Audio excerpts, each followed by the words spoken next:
ሰላም እንዴት ናችሁ? ውድ የኢትዮ ፋርማ አካዳሚ ቻናል ተመልካቾች፣ እኔ ራነኛ ያለው እግዚአብሔር ይመስገን። በዛሬ ቪዲዮ ፕሮግራም ማሳያችሁ አንድ ሄሊኮፕተር በትናንትናው ዕለት ወድቋል። ሄሊኮፕተሩ የት ነው የወደቀው? ምክንያቱም ምንድነው? የት ሀገር ነው? ሄሊኮፕተሩ በሚወድቅበት ሰዓት የደረሰው ጉዳት ምን ነበር የሚለውን አብሬ ማሳያችሁ ይሆናል። ከዚህ ጋር ተያይዘው ሁለት የተለያዩ ቪዲዮዎችም ይኖርናል። እስከ ቪዲዮ ፍጻሜ ድረስ አብራችሁን ቆዩ። ቪዲዮ ላይክ፣ ሼር፣ ቻናሉ ሰብስክራይብ ማድረግ እንዳትረሱ። እስከ መጨረሻው ድረስ አብራችሁን ቆዩ። ሰሞኑን በኢትዮጵያ እንግዲህ በተለያዩ አካባቢዎች የመሬት መንቀጥቀጥ እየተከሰተ ነው። እስኪን ቪዲዮ እንየው። የሰው ህይወትም አልፏል። 43456 የሚሆኑ ቤቶችም ሙሉ ለሙሉ ወድመዋል። በትናንትናው ዕለት በአፋር በተከሰተ የመሬት መንቀጥቀጥ አደጋ በርካታ ሰዎች ሲፈናቀሉ እንዲሁም ደግሞ በ6 ሰዎች ላይ ጉዳት ደርሷል። እድሜው 12 የሆነ ህፃንም እንግዲህ ህይወቱ አልፏል እየተባለ መረጃዎች በጣም ያሳዝናል። 43000 ያክል እንግዲህ ቤት መፍረስ መጠለያ ማለት እንግዲህ አስቡ። የሞተው አንድ ሰው ነው። 6 ሰዎች ከባድ ጉዳት ደርሶባቸዋል ያሉ ነው። ሰሞኑን በትግራይ አካባቢ ተከስቶ ነበር። አሁን ደግሞ ከባዱ የመሬት መንቀጥቀጥ የተከሰተው እንግዲህ በአፋር ነው። የአፋሩ በጣም ለየት ያለ ነው። ፈጣሪ በቸርነቱ ሆኖ ነው እንጂ 43000 ቤት ያክል ሲፈርስ እንግዲህ አስቡ። አንድ ሰው ብቻ ነው የሞተው፣ 6 ሰው ነው የተጎዳው። አረ እግዚአብሔር ይመስገን። ጎንደሮች እንደዚህ ስብስብ ብለን የምንመጣው ወደ እናንተ ፍቅራችሁ፣ ለዛችሁ፣ ሃይማኖታችሁ ጠርቶን ነው። ከዛሬ 1 ሰዓት ጀምሮ ለተከታታይ 3 ቀናት ወደ እናንተው የሚደርስ ላይቭ አለ። ሁላችሁም እንዳቀሩ። ወደ ጎንደር በጣም ታዋቂ ብዙ አርቲስቶች እንግዲህ ሰሞኑን ጉዞ አድርገዋል። ጉዞ ያደረጉት ደግሞ አንዲት የፈረሰች ቤተክርስቲያን አለች።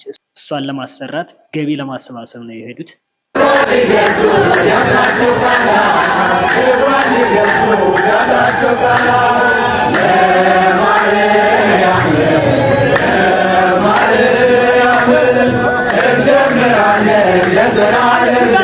እስኪ የወደቀውን ሄሊኮፕተር እንመልከተው።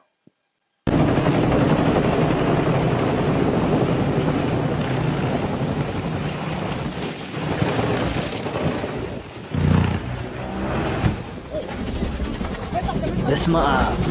እንዴት ነው የሚወድቀው?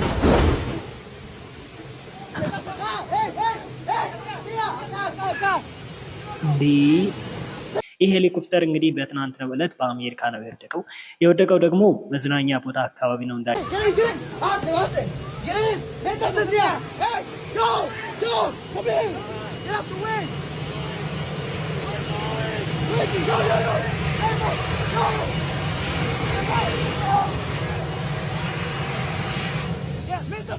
ሄሊኮፕተሩ በምን አይነት ምክንያት ነው የወደቀው የሚለው እስካሁን አልታወቀም።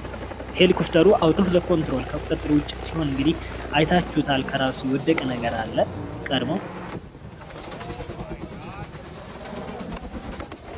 ሄሊኮፕተሩ ሲወድቅ ምን አይነት ጉዳት ደረሰ፣ ሄሊኮፕተሩ በሚወድቅበት ሰዓት ምን አይነት ጉዳት ደረሰ የሚለው እንግዲህ 2 ሰዎች ናቸው ተብሏል። እነሱም ወደ ሕክምና ቦታ ሂደዋል። እንደዚህ አዳዲስ ነገሮች በሚኖርበት ሰዓት ቪዲዮ ስለምሰራ ቪዲዮ በሚኖርበት ሰዓት ደርሳችሁ ሰብስክራይብ ያላደረጋችሁ ሰብስክራይብ ማድረግ ቤተሰብ ሁኑ። ቪዲዮ ላይክ፣ ሼር በማድረግ ለብዙ ሰዎች አድርሱት። በቀጣይ በሌላ ቪዲዮ እስከምንገናኝ ቻናል ሰንብት። ደህና ሁኑ።